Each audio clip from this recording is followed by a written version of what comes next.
Hello everyone, my name is Andre, and for our part of the presentation, I will be covering just some context from our research brief. So for for context, we covered preconception health, and it is definitely a big part of women's healthcare, and it just often does not receive enough attention. And so for our part of the project, we compiled just a bunch of factors that play into preconception health, and also covered hormonal conception hormonal contraception as well. Something I want to point out is nutrition, because that is definitely a modifiable risk factor for women that are planning for pregnancies. Often, if women do not get the necessary nutrients that they need, it can not only affect them and their health, but also the health of their infant or their baby. For example, from the National Institute of Health or the NIH, they emphasize the need to increase intake for folic acid, especially in the first 3 to 4 weeks of pregnancy. Additionally, from the CDC as well, they recommend that women consume 400 to 800 micrograms of folic acid.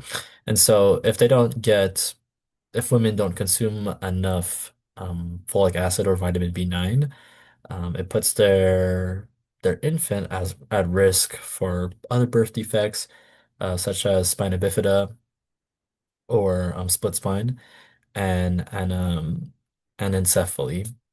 Additionally, quality of sleep is another modifiable risk factor. And it does have a significant influence on pregnancy outcomes.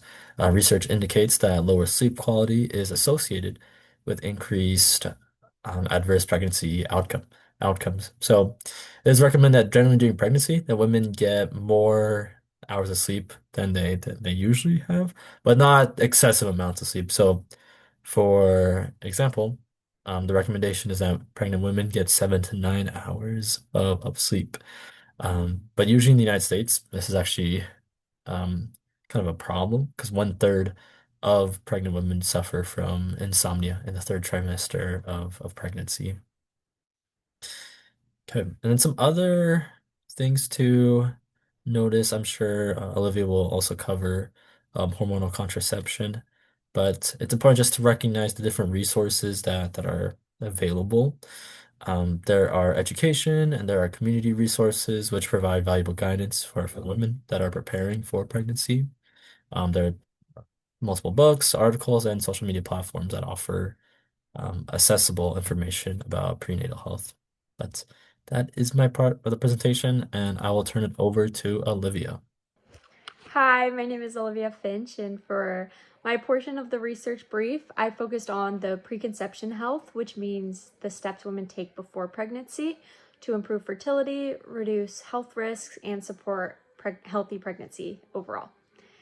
One reason preconception health is so important is because many pregnancies are unplanned, which means overall health habits matter even before someone is actively trying to conceive.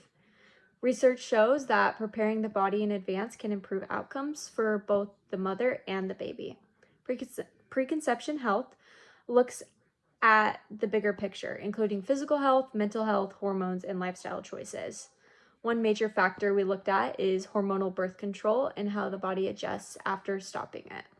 Studies show that fertility typically returns and it can take some time um, for hormones and menstrual cycles to regulate. So even though it returns, it can be delayed. Some research also shows that hormonal contraception may be linked to temporary mood changes, such as increased anxiety or depression symptoms. This highlights the importance of understanding how birth control affects the body and allowing time for adjustment when planning for pregnancy. Mental health is another important part of preconception health. Stress levels, emotional well being, and overall mental balance can influence hormone regulation and the reproductive health. Taking steps to manage stress, seek support, and maintain mental wellness can help create a healthier environment for pregnancy. We also explored educational resources that can help women feel more prepared and informed before pregnancy. Books, Community classes and credible social media educators can provide guidance about fertility, pregnancy expectations, and early parenthood. Having access to accurate information can help individuals feel more confident and supported through the entire process. Overall, preconception health encourages a proactive approach to wellness before pregnancy even begins. By understanding how hormones, mental health, and lifestyle choices impact fertility, individuals can make informed decisions that support both short term and long term health outcomes.